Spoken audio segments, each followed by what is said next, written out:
मखसूस नशिस्तों पर अदालत का बड़ा फैसला, हुकूमत रेड जोन में आ गई। सुप्रीम कोर्ट ने पेशावर हाई कोर्ट और इलेक्शन कमीशन का फैसला मुअत्तल कर दिया। सुन्नी इत्तेहाद काउंसिल की मखसूस नशिस्तों के लिए दरख्वास्त मंजूर। जस्टिस मंसूर अली शाह ने कहा, फैसलों की मुअत्तली सिर्फ इजाफी सीटों को देने की हद तक होगी। नशिस्तों के तनासुब से मखसूस नशिस्तें मिलेंगी। एक जमात को मखसूस नशिस्तें नहीं मिली तो दूसरी जमात को कैसे मिल सकती हैं? जस्टिस अतर मिनुल्लाह ने रिमार्क से, पहली बार ऐसा हुआ है कि एक बड़ी सियासी जमात को निशान से महरूम रखा गया। पूछा, इंतखाबी निशान वापस लेने से मखसूस नशिस्तें कैसे खत्म हो सकती हैं? बगैर माकूल वजह बताए मखसूस नशिस्तें दीगर सियासी जमातों में बांटी गई। जो काम डायरेक्ट नहीं किया जा सकता वो इनडायरेक्ट भी नहीं हो सकता। मखसूस नशिस्तों पर लार्जर बेंच तश्कील दिया जाए या मौजूदा बेंच समाअत करे, मामला जजेस कमेटी को भिजवा दिया गया। कौमी असम्बली में मखसूस नशिस्तों पर बैठने वाले अरकान को भी नोटिस, समा 3 जून तक मुलतवी।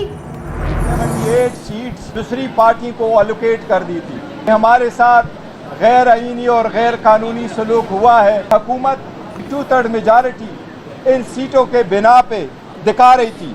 अल्हम्दुलिल्लाह उसका सदबाब हो गया। अब इंशाअल्लाह ताला हुकूमत नाकाम होगी और वो 2/3 मेजॉरिटी से महरूम है। बैरिस्टर गोहर ने हुकूमती अक्सरियत पर लफ्जी अदालत लगा ली। कहा, हुकूमत 2/3 अक्सरियत से महरूम हो गई। हमारी 78 नशिस्तें दूसरी जमातों को दी गई। फैसले का मुज़ाकरात से कोई ताल्लुक नहीं। हमारे किसी से कोई मुज़ाकरात नहीं हो रहे। जजेस के खत को भी देखना चाहिए।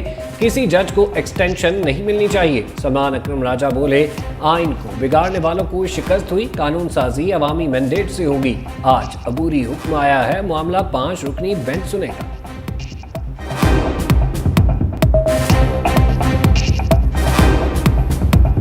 लोग ये समझते थे कि फरेब और धांधली की बुनियाद पर वो एक पार्लिमान कायम कर लेंगे और फिर उस पार्लिमान के जरिए वो आइन का हुलिया बिगाड़ेंगे। आज उनको शिकस्त हुई है। जो प्रोसीजर एक्ट है 2023 का, उसमें आइनी नौयत के जो मामलात हैं वो कम से कम 5 मेंबर बेंच के पास जाने चाहिए और हतमी फैसला जो है इस मामले का वो 5 मेंबर या उससे बड़ा बेंच ही करेगा।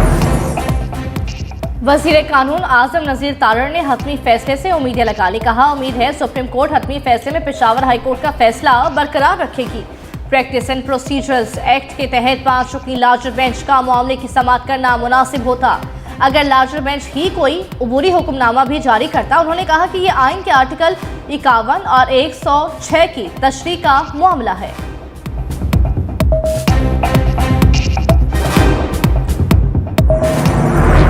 इत्तेहाद काउंसिल ने कोई लिस्ट जमा नहीं कराई थी, लेकिन अगर सुन्नी इत्तेहाद काउंसिल ने इलेक्शन से पहले वो लिस्ट जमा नहीं कराई थी तो सुन्नी इत्तेहाद काउंसिल की एक नशिस्त भी नहीं बनती। ये मुल्क चलाना है आईने पाकिस्तान ने, तो कॉन्स्टिट्यूशन जिस चीज की इजाजत देता है हम सिर्फ वही चीज कर सकते हैं। हम अपनी ख्वाहिशात पर, अपनी पसंद या नापसंद पर कॉन्स्टिट्यूशन को वायलेशन नहीं कर सकते।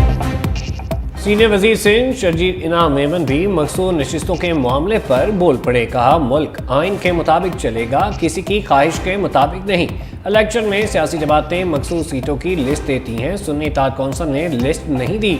मजीद कहा, कल कच्चे में बड़े डाकुओं को मारा गया। सब अदारों के साथ मिलकर मनशियात का खात्मा करना होगा।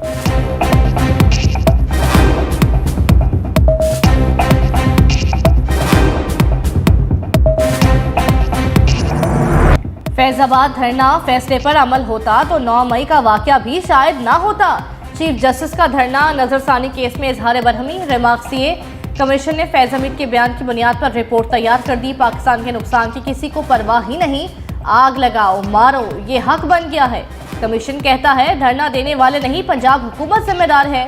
माशाअल्लाह, कमीशन कह रहा है पंजाब हुकूमत राना सनाउल्लाह चला रहे थे, वही जिम्मेदार है।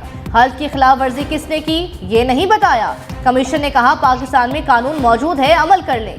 TLP वालों को ही बुला लेते, वो शायद मदद कर देते। कितना खूबसूरत इत्तेफाक था, सब ने नजरसानी दरख्वास्तें वापस ले ली।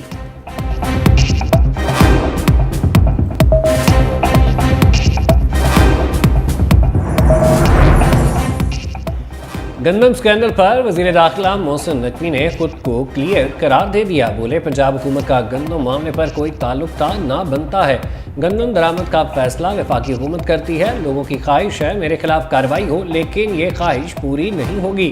मजीद बोले, यकीन से कहता हूँ लेस्को ने अप्रैल में कोई ओवर बिलिंग नहीं की।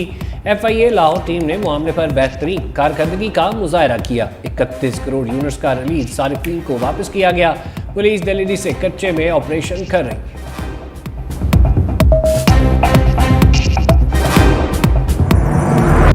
नवाज शरीफ ने मॉडल टाउन में बैठक लगा ली। गंदम स्कैंडल, मुल्क की मौजूदा सियासी सूरत-ए-हाल समेत दीगर अहम मामलात पर गौर। वफाकी हुकूमत की जानिब से गंदम की रिपोर्ट पर भी तबादला ख्याल। इजलास में वज़ीर आला मरियम नवाज, राना सनाउल्लाह, स्पीकर कौमी असम्बली सरदार अयाज सादिक, वफाकी वज़ीर कानून आजम नज़ीर तारड़, ख्वाजा साद रफीक समेत दीगर अहम रहनुमा शरीक।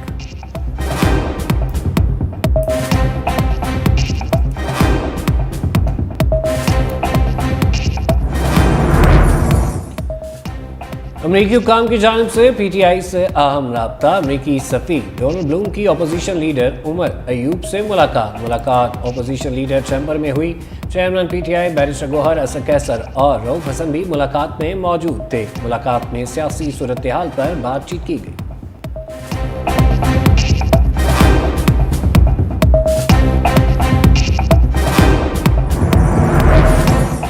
शेख वकास अकरम की चेयरमैन PSC नामजदगी पर शेर अफजल का सख्त रद्दमल। मामला बानी तहरीक इंसाफ के सामने रखने का ऐलान। सोशल मीडिया पर लिखा, मैं आवाम को बताना चाहता हूँ कि बानी PTI ने सियासी कमेटी को फैसले या वोटिंग के लिए रेफर किया और ना ही अब तक अपना फैसला तब्दील किया है।